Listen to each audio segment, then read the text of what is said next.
മക്കൾസ്, നിങ്ങൾ വിചാരിക്കുന്നുണ്ടാവും അല്ലെ, ഇത് 7ാം ക്ലാസ് തന്നെയല്ലേ, 1ാം ക്ലാസ് എങ്ങാനും ആണോ, ഇതെന്താ ഈ തമ്പിൽ ഹരണം എന്നൊക്കെ കൊടുത്തിട്ടുള്ളത്, ഞങ്ങൾ 7ാം ക്ലാസ്സിലെ വലിയ കുട്ടികളാണ് എന്ന്. പക്ഷെ നമ്മളുടെ ഓൺ എക്സാമിന് ഏറ്റവും കൂടുതൽ കുട്ടികൾക്ക് മാർക്ക് കുറഞ്ഞൊരു വിഷയമായിരുന്നു നമ്മളുടെ മാത്സ് എന്ന് പറയുന്നത്. മാത്സിൽ ഒരിക്കലും ഔട്ട് ഓഫ് സിലബസ് ക്വസ്റ്റ്യൻസ് ചോദിച്ചുകൊണ്ടോ അല്ലെങ്കിൽ ക്വസ്റ്റ്യൻ തെറ്റായതുകൊണ്ടോ ഒന്നും അല്ല നിങ്ങൾക്ക് മാർക്ക് കുറഞ്ഞത്. നിങ്ങൾക്ക് മാത്സിന്റെ ബേസിക് ആയിട്ടുള്ള കാര്യങ്ങൾ അറിയാത്തത് കൊണ്ട് തന്നെയാണ് നിങ്ങൾക്ക് മാത്സിൽ മാർക്ക് കുറഞ്ഞിട്ടുള്ളത്. എനിക്കറിയാം, എൻ്റെ ഈ ഒരു വീഡിയോ കാണുന്ന 50% കുട്ടികളും ഉറപ്പാണ് എനിക്ക് ഹരണം പോലും അറിയാത്ത കുട്ടികളായിരിക്കും, ഡിവൈഡ് ചെയ്യാൻ പോലും അറിയാത്ത കുട്ടികൾ തന്നെയാണ്. ഇപ്പൊ നിങ്ങളുടെ ഉള്ളിൽ ഒരു സങ്കടവും ഒരു ആഗ്രഹവും തോന്നുന്നുണ്ടാവും. കുറച്ചു കുട്ടികളുടെ ഉള്ളിലെങ്കിലും ചെറിയൊരു ആഗ്രഹമെങ്കിലും തോന്നിയിട്ടുണ്ടാവും നമ്മളുടെ ഓൺ എക്സാം കഴിഞ്ഞപ്പം, ഇനിയെങ്കിലും എനിക്ക് മാത്സ് പഠിച്ചേ പറ്റൂ. മാത്സ് ഇനി നിങ്ങൾക്ക് തീരാൻ പോകുന്നില്ല. നിങ്ങൾ എത്രത്തോളം പഠിക്കുന്നോ അവിടെ ഒക്കെ മാത്സ് ഉണ്ട്. അപ്പൊ ഇപ്പൊ നിങ്ങൾ തറ സെറ്റാക്കിയിട്ട് മാത്സ് ബേസിക് ആയിട്ടുള്ള കാര്യങ്ങൾ സെറ്റാക്കിയാൽ മാത്രമേ ഇനി മുന്നോട്ട് പഠിക്കാൻ കഴിയുള്ളൂ. എനിക്ക് ഉറപ്പുണ്ട് നിങ്ങൾ ഒരിക്കലും നിങ്ങളുടെ സ്കൂളിലെ ടീച്ചറോട് പോയി ചോദിക്കൂല, മിസ്സേ ഹരണം ഒന്ന് പഠിപ്പിച്ചു തരുമോ എന്നുള്ളത്. നിങ്ങൾക്ക് അറിയുന്നുണ്ടാവില്ല, അറിയില്ലെങ്കിലും എങ്ങനെങ്കിലും തല കുത്തി മറിഞ്ഞ് എന്തെങ്കിലുമൊക്കെ ചെയ്തു വെക്കും. പക്ഷെ എന്ത് ചെയ്യൂല, അതാരോടും ചോദിക്കുകയില്ല, അതാരോടും പറയേയില്ല. അപ്പൊ ഞാൻ വിചാരിച്ചു ഇനി നമുക്ക് അങ്ങനെ പഠിച്ചാ പോരാ. എജ്യൂപോർട്ടിന്റെ മക്കള് മാത്സിന്റെ ബേസിക് ആയിട്ടുള്ള കാര്യങ്ങൾ പഠിച്ചിട്ട് തന്നെ മുന്നോട്ട് പോയാൽ മതി. അതുകൊണ്ട് തന്നെയാണ് ഞാൻ പറയുന്നത്, നമ്മൾ ഈ ഒരു ക്ലാസ്സിൽ പഠിക്കാൻ പോകുന്നത് ഹരണം അല്ലെങ്കിൽ ഡിവിഷൻ ആണ്. ഇത് അടിപൊളിയായിട്ട് അറിയുന്ന കുട്ടികൾ ഉണ്ടാവും, ഇത് കണ്ട ഒരു ആവശ്യവും ഇല്ല കേട്ടോ. ഇത് എവിടെയെങ്കിലും എനിക്ക് അറിയില്ല, എനിക്ക് കുറച്ചുകൂടി പഠിക്കാനുണ്ട്, എനിക്ക് അടിപൊളിയായിട്ട് അറിയില്ല എന്നുള്ളവരാണെങ്കിൽ അവർക്കുള്ളതാണ് ഈ വീഡിയോ. നിങ്ങളുടെ കൂടെ നിങ്ങളുടെ ഫ്രണ്ട്സും ഉണ്ടാവും. നിങ്ങൾക്കറിയാലോ നിങ്ങളുടെ ഫ്രണ്ട്സിന് എത്രമാത്രം അറിയാന്നുള്ളത്. അപ്പൊ നിങ്ങളുടെ കൂടെ ഉള്ള നിങ്ങളുടെ ഫ്രണ്ട്സിനും ഈ ഒരു വീഡിയോ നിങ്ങൾ എന്ത് ചെയ്യുക, ഇപ്പൊ തന്നെ ഷെയർ ചെയ്ത് കൊടുക്കുക. നമുക്ക് മാത്സിന്റെ ബേസിക് സെറ്റായിട്ട് പഠിച്ചു പോവാം. ഓക്കെ, അപ്പൊ നോക്കിയാലോ, ആദ്യത്തെ ക്വസ്റ്റ്യൻ നോക്കിയേ, 6/3. അപ്പൊ നിങ്ങൾക്ക് പലർക്കുള്ള സംശയമാണ്, ഈ 3 ഉള്ളിലും 6 പുറത്തുവാണോ, അല്ലെങ്കിൽ 6 ഉള്ളിലും 3 പുറത്തുവാണോ? ഇത് നിങ്ങൾക്ക് വലിയൊരു സംശയമാണ്. ഇത് പൊട്ടത്തെറ്റാണ്. ഇതാണ് കറക്റ്റ് ആയിട്ടുള്ളത്. അതായത് 6 ഹരിക്കണം 3 എന്ന് പറഞ്ഞാൽ എന്താണ്, 3 കൊണ്ടാണ് നമ്മൾ ഹരിക്കുന്നത്. അതായത് 3നെ നമ്മൾ പുറത്താണ് ഇടുന്നത്. ഓക്കെ, ഇനി എങ്ങനെയാ ചെയ്യാ, 6ൽ എത്ര 3 ഉണ്ട് എന്നാണ് നമ്മളോട് ചോദിക്കുന്നത്. അപ്പൊ നമ്മൾ എന്ത് ചെയ്യുക, 3ന്റെ മൾട്ടിപ്ലിക്കേഷൻ ടേബിളിലെ ഗുണനപ്പട്ടികയില്ലേ, അതൊന്ന് ചെയ്ത് നോക്കുക. 1 3 3 ആണ്, 2 3 6 ആണ്. അപ്പൊ എത്രയാണ്, 6ൽ എത്ര 3 പോവുക, 2 പ്രാവശ്യമാണ് 3 പോവുക. 2 3 ആണ് അല്ലേ 6. അപ്പൊ ഞാൻ ഇവിടെ മുകളിൽ 2 എന്ന് എഴുതും. ഓക്കെ, 3 ഗുണിക്കണം 2 എത്രയാണ്, 6 ആണ്. അത് ഇതിന്റെ താഴെ എഴുതുന്നു. 6ൽ നിന്നും 6 പോയാൽ 0. ഇത്രയേ ഉള്ളൂ പരിപാടി. ഇതാണ് ബേസിക് ആയിട്ടുള്ള കാര്യം. ഓക്കെ, അപ്പൊ ഒന്നുകൂടെ ചെയ്ത് നോക്കിയാലോ. നോക്കെ, 8 ഹരിക്കണം 2. നമ്മൾ എന്താ ചെയ്യാ, 8നെ 2 കൊണ്ട് ഹരിക്കുകയാണ്. ഓക്കെ, 8ൽ എത്ര പ്രാവശ്യം 2 പോവും, നമുക്ക് ഗുണനപ്പട്ടിക ചെയ്ത് നോക്കിയാൽ മതി. 1 2 2, 2 2 4, 3 2 6, 4 2 8. 4 പ്രാവശ്യം ഉണ്ടാവും അല്ലെ. അതായത് 4 പ്രാവശ്യം. 4 ഗുണിക്കണം 2 എത്രയാണ്, 8 ആണ്. ഇനി ഇവിടെ മൈനസ് ആണ് ചെയ്യേണ്ടത്. 8ൽ നിന്നും 8 മൈനസ് ചെയ്താൽ എത്രയാ ഉണ്ടാവുക, കുറച്ച് കഴിഞ്ഞാൽ എത്രയാ, 0. ഇത്രയേ ഉള്ളൂ പരിപാടി. ഒരു പ്രശ്നവും ഇല്ലല്ലോ, ഒരു പ്രശ്നവും ഇല്ല. ഓക്കെ, ഇനി അടുത്ത് നോക്ക്, 18 ഹരിക്കണം 2. 18 ഹരിക്കണം 2. നമ്മൾ എങ്ങനെയാ ചെയ്യാ, നേരത്തെ പോലെ തന്നെ 18ന് എനിക്ക് എന്ത് ചെയ്യണം, 2 കൊണ്ട് ഹരിക്കണം. അപ്പൊ ഇവിടെ നോക്കിയ 2 നമ്പേഴ്സ് ഉണ്ട് അല്ലെ. അപ്പൊ എന്റെ മക്കൾ എന്താ ചെയ്യേണ്ടത് വെച്ചാൽ, ഈ 1 നോക്കുക, 1ൽ 2 ഉണ്ടോ, 1ൽ എത്രങ്കിലും പ്രാവശ്യം 2 ഉണ്ടോ, ഇല്ല അല്ലെ. 2നേക്കാൾ ചെറിയ നമ്പർ ആണ് 1. അപ്പൊ 1ൽ 2 ഇല്ല. അപ്പൊ നമ്മൾ എന്ത് ചെയ്യാ, 18 എടുക്കുക.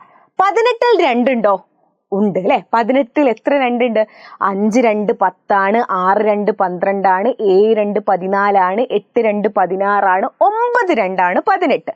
അപ്പൊ 9 2കളുണ്ട്. 9 ഗുണിക്കണം 2 18 ആണ്. ഇതിൽ നിന്നും ഇത് കുറച്ച് കഴിഞ്ഞാൽ എത്ര കിട്ടി, 0 കിട്ടി. താഴെ 0 കിട്ടിയാൽ നമുക്ക് എന്തായി, കഴിഞ്ഞു, പരിപാടി കഴിഞ്ഞു. ഓക്കെ, പരിപാടി കഴിഞ്ഞു. ഇനി അടുത്ത് നോക്ക്, 36 ഹരിക്കണം 2 ആണ് ഇനി ചെയ്യേണ്ട. 36 ഹരിക്കണം 2. നേരത്തെ പോലെ തന്നെ നമ്മൾ ചെയ്ത് നോക്കും. 36നെ 2 കൊണ്ട് ഞാൻ ഹരിക്കുകയാണ്. ഓക്കെ, ആദ്യം ഏതാ നമ്പർ എടുക്കുക, ആദ്യം ഈ 3 എന്ന് പറയുന്ന നമ്പർ എടുക്കുക. 3ൽ 2 പോവോ, പോവൂല്ലേ? ഒരു 2 ഉണ്ട്. ഒരു 2 2ആണ്. 2 2 4ആണ്. അപ്പൊ 3നേക്കാൾ വലുതായി പോയി. അപ്പൊ ഒറ്റ പ്രാവശ്യം 2 പോവും. അപ്പൊ ഞാൻ എന്ത് ചെയ്യൂ? ഈ 3ന്റെ നേരെ മുകളിൽ 1 ഇട്ട് കൊടുക്കും. 1 × 2 എന്ന് പറയുമ്പോൾ 2ആണ് അല്ലെ? ഇനി ഞാൻ കുറയ്ക്കൂ അല്ലെ? 3ൽ നിന്നും 2 പോയാൽ എത്രയാടാ? 1ആണ്. 1ഉം ഈ 6നെ ഞാൻ അങ്ങോട്ട് എടുത്ത് എഴുതും. 16.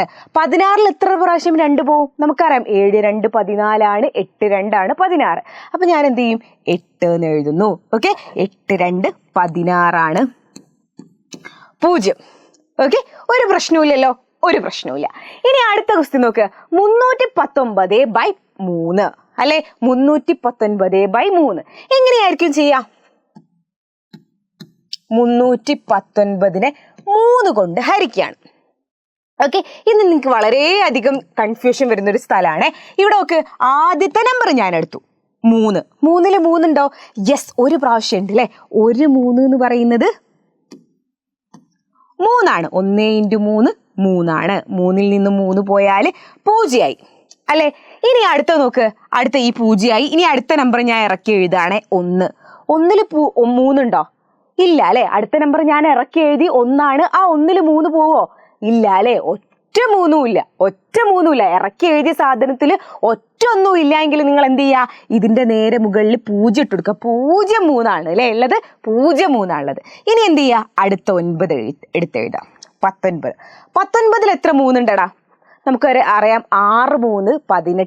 1 6 6 2 6 12 3 6 18ആണ് അല്ലെ? 3 6 എന്ന് പറയുന്നത് 18ആണ്. 3 6 18ആണ്. 3 7 21 ആയി പോയി. അതായത് 6 പ്രാവശ്യമാണ് 3 ഉള്ളത് അല്ലെ? 6 പ്രാവശ്യം. 6 ഗുണിക്കണം 3 18ആണ്. 19ൽ നിന്നും 18 കുറച്ചാൽ എത്ര കിട്ടി? 1ആണ്. ഈ 1നെയാണ് നമ്മൾ റിമൈൻഡർ അല്ലെങ്കിൽ ശിഷ്ടം. നോക്ക്, ശിഷ്ടം. ഈ 1ൽ ഇനി 3 നമുക്കില്ല. അപ്പൊ എന്താണ്? ഇവനെയാണ് റിമൈൻഡർ അല്ലെങ്കിൽ ശിഷ്ടം എന്ന് പറയുന്നത്. ഇതൊക്കെ നിങ്ങൾക്ക് പഠിക്കാനുള്ള കാര്യമാണ് കേട്ടോ. അപ്പൊ ആ സമയത്ത് മക്കൾ വായും പൊളിച്ച് നിൽക്കരുത്. ഓക്കെ, ബിക്കോസ് അത്രയും ഇമ്പോർട്ടന്റ് ആയിട്ടുള്ള കാര്യമാണ്. എനിക്കറിയാം, ഞാൻ ഇത് കാണുന്ന കുറെ കുട്ടികൾ വിചാരിക്കുന്നുണ്ടാവും ഇതൊക്കെ എനിക്ക് സിമ്പിൾ ആയിട്ട് അറിയാലോ. പക്ഷെ നിങ്ങളിലും കുറെ ആൾക്കാർ അറിയാത്തതുണ്ട്, മറന്നുപോയവരുണ്ട്. അവർക്ക് വേണ്ടിയിട്ടാണ് ഞാൻ ഈ ഒരു വീഡിയോ ചെയ്യുന്നത്. ഇനി ഒരു കാരണവശാലും എജ്യൂപോർട്ടിന്റെ ഒരു കുട്ടി ഒരിക്കലും ഇത് ഹരണോ അല്ലെങ്കിൽ ഗുണനോ ഒക്കെ കണ്ടിട്ട്, അത്രയും മാത്സിന്റെ ബേസിക് കണ്ടിട്ട് നിങ്ങൾ ഒരിക്കലും പതറാൻ പാടില്ല. അതിന് വേണ്ടിയിട്ടാണ് ഞങ്ങൾ ഫാസ്റ്റ് ട്രാക്ക് ബാച്ചിലെ കുട്ടികൾക്കൊക്കെ ഞങ്ങൾ മാത്സ് ക്ലബ്ബ് എന്ന് പറഞ്ഞിട്ട് ഒരു ക്ലബ്ബ് തന്നെ സ്റ്റാർട്ട് ചെയ്തിട്ടുണ്ട്. മാത്സ് അറിയാത്ത കുട്ടികളാണെങ്കിൽ ആ ക്ലബ്ബിൽ ജോയിൻ ചെയ്യാം. ഞങ്ങൾ ചോദിക്കും നിങ്ങൾക്ക് എന്താ വേണ്ടത്, നിങ്ങൾക്ക് എന്തൊക്കെ വീഡിയോസ് ആണ്, നിങ്ങൾക്ക് എന്താ പഠിപ്പിച്ചു തരേണ്ടതെന്ന്. അപ്പൊ നിങ്ങൾ എത്ര കൂട്ടാൻ വരെ ഞങ്ങളോട് ചോദിച്ചു കഴിഞ്ഞാൽ അതും ഞങ്ങൾ പഠിപ്പിക്കും. അതിന് വേണ്ടിയിട്ടാണ് ഞങ്ങളുടെ മാത്സ് ക്ലബ്ബ് സ്റ്റാർട്ട് ചെയ്തിട്ടുള്ളത്.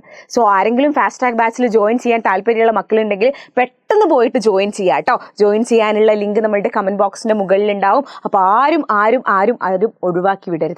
ഓക്കെ, ഇനി അടുത്ത ക്വസ്റ്റ്യൻ. 426നെ എനിക്ക് 13 കൊണ്ട് ഹരിക്കണം. അപ്പൊ 426നെ 3 കൊണ്ട് ഹരിക്കണം. അപ്പൊ നിങ്ങൾ നോക്കിയേ, 4ൽ എത്ര 3 പോവും അല്ലെ? ആദ്യത്തെ നമ്പർ ആണ് ഞാൻ എടുക്കുന്നത് 4. എത്ര 3 പോവും? ഒരു 3ആണ് അല്ലെ ഉള്ളത്? ഒരു 3 3ആണ്. ഇനി 4ൽ നിന്നും 3 കുറച്ചപ്പോ എത്ര കിട്ടി? 1. ഇനി അടുത്ത നമ്പർ എടുത്ത് എഴുതാ. 12 ആയില്ലേ? 2 എടുത്ത് എഴുതി. അപ്പൊ എത്രയായി? 12 ആയി. 12ൽ എത്ര 3 പോവും? ഒരു 3 3 2 3 6 3 3 9 4 3 12 അല്ലെ? 4 3 12. അപ്പൊ ഞാൻ 12 എഴുതുന്നു. 0. ഇനി ഈ 6 ഞാൻ എടുത്ത് എഴുതിയേ. 6 ഞാൻ എടുത്ത് എഴുതി. 6ൽ എത്ര 3 പോവും? ഒരു 3 3 2 3 6 2 പോവും അല്ലെ? അപ്പൊ ഞാൻ ഈ 2 എഴുതുന്നു. 3 × 2 എന്ന് പറയുമ്പോൾ 6 ആണ്. 0 ആയി ശിഷ്ടം. ഒരു പ്രശ്നവുമില്ലല്ലോ, ഒരു പ്രശ്നവുമില്ല. ഇനി അടുത്ത ക്വസ്റ്റ്യൻ 983/2 ആണ്. 983 2. അപ്പൊ ആദ്യത്തെ നമ്പർ ഞാൻ എടുക്കുകയാണെ. 9ൽ എത്ര 2 പോവും? നമുക്കറിയാം 4 2 8 5 2 10 ആയി പോയി. അപ്പൊ 4 പ്രാവശ്യമാണ് 2 പോവുക. 4 ഗുണിക്കണം 2 8 ആണ്. അത് ഇതിന്റെ താഴത്ത് എഴുതിയേ. 9ൽ നിന്നും 8 പോയാൽ 1 18. അടുത്ത നമ്പർ എടുത്ത് എഴുതി 18. 18ൽ എത്ര പ്രാവശ്യം 2 പോവും? നമുക്കറിയാം 9 ഗുണിക്കണം 2 ആണ് 18.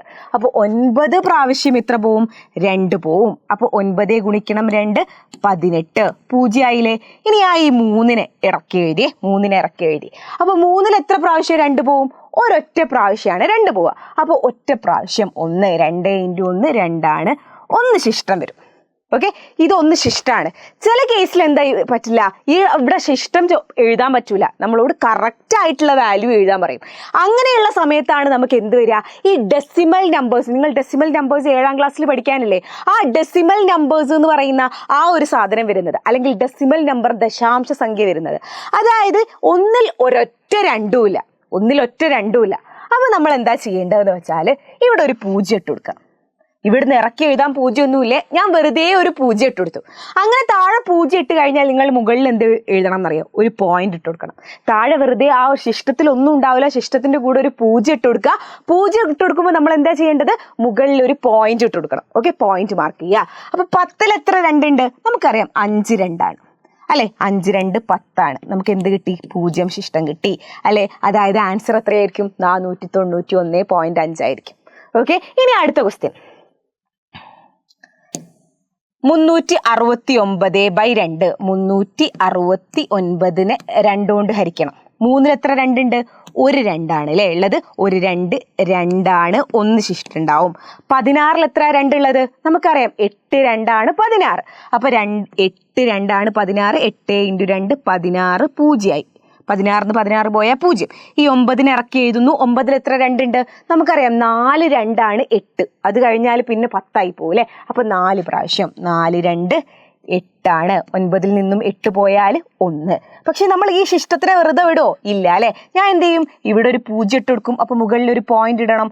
അപ്പൊ 10ൽ എത്ര 2 ഉണ്ട്, നമുക്കറിയാം 5 2 അല്ലെ. 5 2 എന്ന് പറയുന്നത് 10, 0 ശിഷ്ടം വരും. ഓക്കെ, 184.5. ഒരു പ്രശ്നമില്ലാത്ത കേസല്ലേ, ഒരു പ്രശ്നമില്ലാത്തല്ലേ. അങ്ങനെയെങ്കിൽ അവസാനമായിട്ട് 2 ആളെയും കൂടി നമ്മൾ ചെയ്യാണ്. ഇവൻ ഞാൻ നിങ്ങൾക്ക് എന്ത് ചെയ്യാം, ഹോംവർക്ക് ആയിട്ട് നിങ്ങൾ ഒന്ന് ചെയ്തു നോക്കുക. ഇതെന്താണ് ഞാൻ ചെയ്യാൻ പോവാണ്. 10/75 5 കൊണ്ട് ഹരിക്കണം. ഇനി ഞാൻ എന്ത് ചെയ്യും, ആദ്യം 1 എടുക്കൂ അല്ലെ. 1ൽ 5 ഉണ്ടോ, അയ്യോ ഒറ്റ 5ഉം ഇല്ല. ഇനി അങ്ങനെയെങ്കിൽ അടുത്ത നമ്പറും കൂടി 0 കൂടി എടുത്തു. 10ൽ 5 ഉണ്ടോ, ഉണ്ട് അല്ലെ. 2 5 ആണുള്ളത്. 2 5 10, 0 ശിഷ്ടം വരും. ഇനി 7നെ ഞാൻ താഴോട്ട് എടുത്ത് എഴുതി. 7ൽ എത്ര 5 ഉണ്ട്, ഒരു 5 ആണുള്ളത്. ഒരു 5 5. 7ൽ 5 പോയാൽ 2. ഈ 5നെ ഞാൻ താഴോട്ട് എടുത്ത് എഴുതി 25. ഈ 7നെ എടുത്ത് എഴുതി, പിന്നെ ഞാൻ എന്താ ഈ 5നെ എടുത്ത് എഴുതി. 5 25ൽ എത്ര 5 ഉണ്ട്, 5 5 25. അപ്പൊ 25 0. സിമ്പിൾ. ഇതുപോലെയാണ് നിങ്ങൾ ചെയ്യേണ്ടത്. ഓക്കെ, അപ്പോൾ ഒരുപാട് കുട്ടികൾക്ക് അറിയാത്ത കുട്ടികൾക്കൊക്കെ ഇത് ക്ലിയർ ആയിട്ടുണ്ടെന്ന് എനിക്ക് ഉറപ്പാണ്. ഇതുപോലെ ഒരുപാട് ക്വസ്റ്റ്യൻസ് വന്ന് നിങ്ങൾ വെറുതെ ഒന്ന് ചെയ്തു നോക്കുക. നിങ്ങൾ ചെയ്തു നോക്കിയതിന് ശേഷം നിങ്ങളുടെ ശരിയാണോ നോക്കാൻ നിങ്ങൾ എന്ത് ചെയ്താൽ മതി, ജസ്റ്റ് നിങ്ങളുടെ കയ്യിൽ ഫോൺ ഉണ്ടാവും എന്ന് എനിക്കറിയാം, ആ ഫോണിൽ ഒന്ന് കാൽക്കുലേറ്റ് ചെയ്ത് നോക്കുക. അപ്പോൾ എനിക്കറിയാം ഒരുപാട് കുട്ടികൾക്ക് ഇത് ഉപകാരമായിട്ടുണ്ടാവും, എന്നാലും ഇത് വേണ്ടാന്നുള്ളവരും ഉണ്ടാവും. അപ്പോൾ നിങ്ങൾക്ക് ഇനിയും ഇതുപോലെ വീഡിയോസ് വേണം എന്നുണ്ടെങ്കിൽ, ഇതുപോലെ ഇനിയും മാത്സിന്റെ വളരെ ബേസിക് ആയിട്ടുള്ള കാര്യങ്ങൾ പഠിക്കണം എന്ന് ഉണ്ടെങ്കിൽ ഐ വാണ്ട് നിങ്ങൾ എന്ത് ചെയ്യുക, താഴെ കമന്റ് ചെയ്യുക. ഓക്കെ, അപ്പൊ മറ്റൊരു വീഡിയോവുമായി കാണാം. അതുവരേക്കും ബൈ.